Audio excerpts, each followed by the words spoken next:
Halo kawan pajak, bertemu lagi dengan siaran Baku Dapa bersama Kupas Dunia Pajak.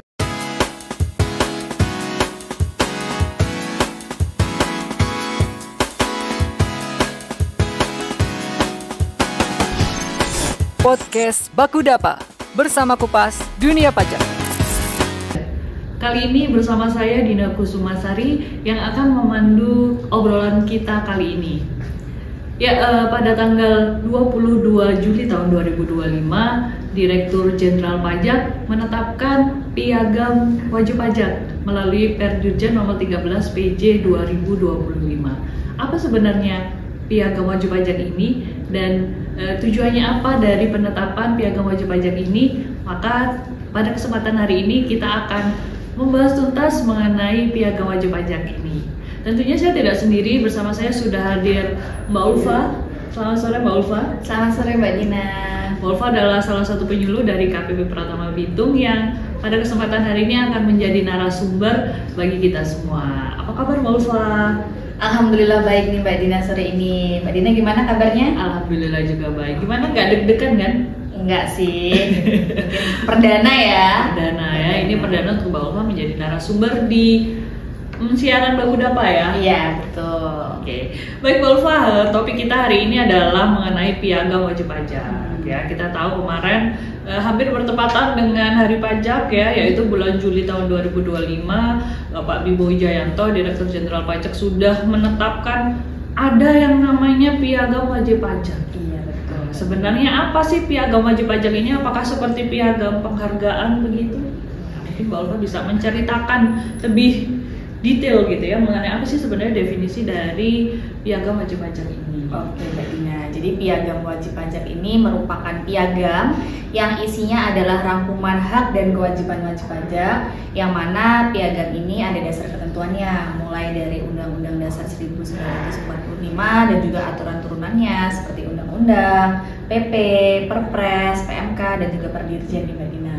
Oke, berarti nanti di dalam piagam ini akan memuat mengenai hak dan kewajiban wajib pajak. Betul sekali. Berarti ini adalah rangkuman dari seluruh ketentuan-ketentuan di bidang perpajakan ya, mulai dari Undang-Undang Dasar sampai dengan turunannya. Betul sekali Mbak Dina.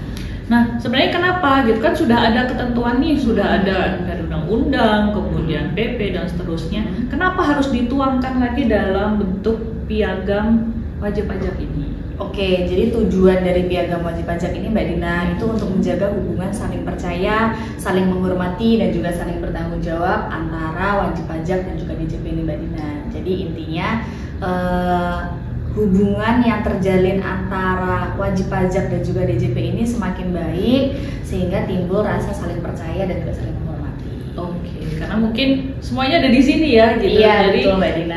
Wajib pajak pun punya panduan. Oh, ini loh hak dan kewajiban begitu. Iya, betul Mbak Dina. Oke, kemudian fungsinya Mbak. Oh, oke. Mungkin bisa dijelaskan apa sih sebenarnya fungsi dari piagam wajib pajak ini? Jadi sebenarnya fungsi dari piagam wajib pajak ini sebenarnya sebagai jembatan yang mendukung transparansi, akuntabilitas, dan juga keadilan dalam sistem perpajakan, yang mana nanti akan bisa meningkatkan rasa saling percaya antara fiskus atau antara DJP dan juga dengan wajib pajak. Jadi intinya dengan piagam ini sama seperti tadi, hampir mirip ya, seperti tujuannya untuk meningkatkan rasa saling percaya antara wajib pajak dan juga DJP nih Mbak Dina. Yap. Jadi menjadi sebuah jembatan gitu ya supaya terbangun kepercayaan antara wajib pajak dan juga Direktur Jenderal Pajak. Betul. Oke. Kemudian ini baru pertama ya Mbak Ulfa di Indonesia ya. Sebelumnya kan belum ada ya. Betul. Berarti ini apakah Indonesia jadi pionir? Baru ada di Indonesia aja piagam wajib pajak seperti ini. Jadi sebenarnya untuk piagam wajib pajak ini juga negara-negara lain juga ada Mbak Dina, cuma dengan nama dan juga isi hak dan kewajiban yang berbeda-beda. Misalnya nih di Amerika Serikat mereka punya the Taxpayers Bills of Rights, yang mana di situ menjelaskan tentang 10 hak wajib pajak. Kemudian di Hong Kong ada namanya Taxpayers Charter yang mana mengatur tentang isinya 7 hak dan juga 5 kewajiban wajib pajak. Negara-negara lain seperti Kanada, Inggris, India, Arab Saudi itu juga memiliki piagam wajib pajak tapi dengan nama dan juga konten atau isinya berbeda-beda. Jadi tidak hanya Indonesia aja nih yang punya, negara-negara tetangga juga sudah punya. Ternyata memang banyak ya negara-negara yang sudah punya piagam seperti ini, dan kemungkinan itu adalah dampaknya akan cukup bagus ya untuk membangun kepercayaan, saling percaya tadi, sehingga Indonesia sepertinya perlu juga begitu ya untuk menuangkan hak dan kewajiban wajib pajak dalam sebuah piagam. Nah, dari tadi itu kita ngomongnya hak dan kewajiban Nah, seperti kita ngomong kontennya. Jadi sebenarnya di dalam piagam wajib pajak ini apa sih isinya, Mbak Ulfa? Haknya wajib pajak itu apa saja? Kewajiban wajib pajak itu apa saja? Oke, Mbak Dina. Jadi di piagam wajib pajak ini itu terdiri atas 8 hak dan juga 8 kewajiban dari wajib pajak sendiri. Yang pertama mungkin kita akan bahas hak-hak wajib pajak dulu ya, Mbak Dina ya. Jadi wajib pajak di dalam piagam wajib pajak ini memiliki 8 hak, yang mana yang pertama yaitu hak untuk memperoleh informasi dan edukasi di bidang perpajakan. Kemudian yang kedua, wajib pajak juga memiliki hak untuk mendapatkan pelayanan di bidang perpajakan. Kemudian yang ketiga, wajib pajak juga berhak untuk mendapatkan perlakuan secara adil, setara, dihormati dan dihargai. Jadi dalam memberikan pelayanan itu tidak ada diskriminasi, tidak dibeda-bedakan, semua wajib pajak akan mendapatkan pelayanan yang sama. Kemudian yang keempat, itu ada hak untuk membayar tidak lebih dari jumlah pajak yang terutang. Nah, ini menarik Mbak Dina. Jadi seumpama wajib pajak memang terjadi kelebihan bayar pajak yang mana lebih besar daripada pajak yang terutang, DJP sudah ada mekanisme dan juga regulasi yang mengatur tentang tata cara pemrosesan atau penelitian kelebihan bayar pajak tersebut. Kalau yang sekarang sedang ini Mbak Dina sedang hits sekali mungkin PPYSTT ya, pengembalian pajak yang seharusnya tidak terutang, atau ada cara lain seperti restitusi ataupun melalui pengembalian pendahuluan SPT. Itu yang menarik Mbak Dina ya. Kemudian untuk yang selanjutnya adalah hak mengajukan upaya hukum atas sengketa perpajakan.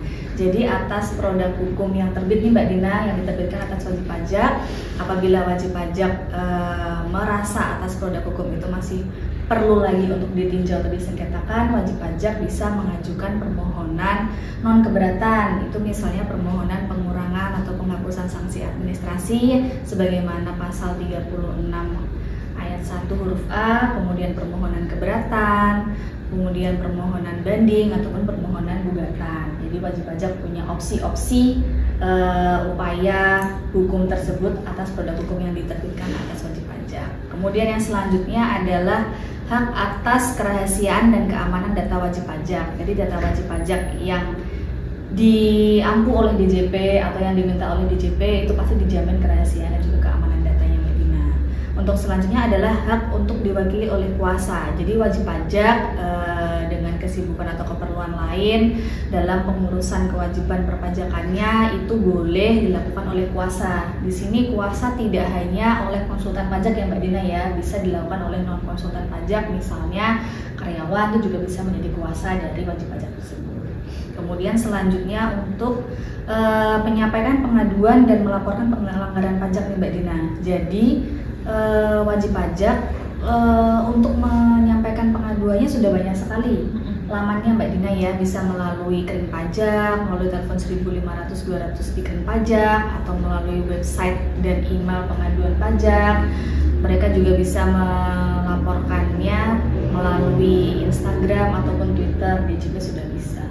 Oke, menarik sekali Mbak Ulfa ya. Jadi mulai dari memperoleh informasi dan edukasi ya, termasuk yang kita lakukan hari ini ya, melalui tidak jadi edukasi di DJP itu ternyata nggak hanya yang berupa kelas-kelas pajak ya sekarang ya, bentuknya sangat beragam kawan pajak semua ya, bahkan ada yang dalam bentuk video tutorial dan lain-lain begitu ya, dan karena itu memang jadi salah satu hak untuk wajib pajak ya. Kemudian pelayanan nih, nah Mbak Ulfan kita perlu ngingetin ya. Ini agak kaitannya dengan tadi ya, membayar pelayanan dan membayar tidak lebih dari jumlah pajak yang terutang. Kenapa? Karena seluruh pelayanan di DJP itu adalah gratis ya Mbak. Betul, pelayanan tidak dipungut biaya sama sekali. Jadi kawan pajak harus paham juga ya, gitu, bahwa semua layanan yang diberikan DJP itu adalah tanpa dipungut biaya. Jadi cukup membayar adalah sebesar jumlah pajak yang terutama ya, supaya kita juga saling menjaga ya. Jadi nanti kalau memang ada pelanggaran, hak ke-8. Iya. Jadi nanti ada pencapaian pengaduan dan juga melaporkan pelanggaran pajak. Gitu sudah banyak sekali channel atau kanal yang bisa digunakan oleh wajib pajak dalam hal ada pelanggaran-pelanggaran yang ditemui ya dalam di lapangan ketika mendapatkan pelayanan dari KPP atau DJP. Silakan kawan pajak semua untuk tidak ragu, Mbak Ulfa ya, untuk memberikan pengaduan, gitu ya, menyampaikan pengaduannya. Kemudian menarik lagi yaitu terkait kerahasiaan, Mbak Ulfa, dan keamanan data ya. Akhir-akhir ini tuh kita sering dapat laporan ya. Iya betul sekali Mbak Dina. Di helpdesk apalagi ya. Ada modus-modus penipuan dan lain-lain. Bapak Ibu mohon juga berhati-hati Mbak Ulfa ya, kepada kawan pajak semua. DJP berkomitmen untuk menjaga kerahasiaan data ini dan keamanan data wajib pajak gitu. Walaupun memang di dunia yang serba digital ini mungkin masih ada aja ya gitu data yang bocor ya entah dari saluran yang mana. Nah itu mohon untuk berhati-hati. DJP tidak pernah meminta uang ya, transfer ataupun phishing melalui email ataupun WA. Nah ini mohon berhati-hati kalau memang dihubungi oleh nomor atau email ya yang tidak mencurigakan begitu, yang tidak dipercaya, mohon untuk bisa menghubungi KPP terdekat. Begitu. Oke. Selanjutnya Mbak Ulfa, kalau kita sudah ngomong mengenai haknya, gimana dengan kewajibannya nih? Nah, kalau tadi haknya sudah kita ketahui, sebenarnya apa kewajiban wajib pajak yang ada di Piagam Wajib Pajak ini?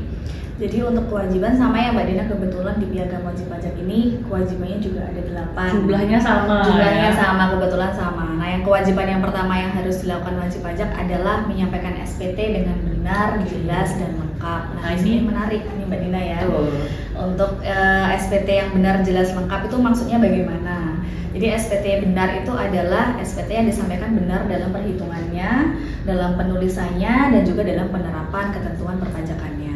Kemudian jelas, SPT jelas itu SPT yang apa? SPT yang memuat unsur-unsur diperolehnya objek pajak secara jelas. Jadi misalnya nih, kita kan setiap tahun lapor SPT nih Mbak Dina. Kita mencoba melaporkan misalnya aset dalam kelompok harta. Yang kita laporkan kan tidak hanya asetnya saja, tapi juga tahun perolehan, kemudian harga perolehan, itu kan kita laporkan. Jadi kan jelas aset itu. Kemudian lengkap, yaitu di dalam SPT ini memuat unsur-unsur lengkap. Dan juga lampiran yang dipersyaratkannya juga harus lengkap nih Mbak Dina. Kemudian yang kewajiban berikutnya, kewajiban kedua adalah kewajiban untuk bersikap jujur dan transparan. Kemudian selanjutnya adalah kewajiban untuk saling menghormati, menghargai dengan menjunjung tinggi etika, sopan santun dan moralitas. Kemudian kewajiban bersifat ketiga ya. Iya. Nah terkait etika, integritas, sopan santun, integritas ya. Sekarang itu tidak hanya di dunia nyata ya, tapi terutama di sosial media ya, gitu. Pada saat berinteraksi mungkin dengan saluran sosial media KPP dan lain-lain, mari kita sama-sama menjaga integritas, sopan santun, gitu ya. Disampaikan kalaupun memang ada pesan-pesan gitu yang ingin disampaikan, mohon untuk disampaikan dengan santun, cara yang baik. Iya gitu. Untuk kewajiban yang keempat nih Mbak Dina, yaitu kewajiban untuk bersikap kooperatif dalam menyampaikan data dan informasi. Ini biasanya berhubungan dengan kegiatan pengawasan dan juga pemeriksaan ya Mbak Dina ya. Jadi apabila wajib pajak sedang berhadapan dengan Fiskus, dimohon untuk bersifat kooperatif dan juga dalam menyampaikan data dan juga informasi. Kemudian selanjutnya yang kelima, yaitu kewajiban untuk menggunakan fasilitas atau kemudahan di bidang perpajakan secara jujur, tepat guna, dan sesuai ketentuan. Selanjutnya adalah kewajiban untuk melakukan menyimpan, pembukuan, dan pencatatan nih Mbak Dina. Ini kan juga sudah diatur di Undang-Undang Ketentuan Umum dan Tata Cara Perpajakan ya Mbak Dina ya.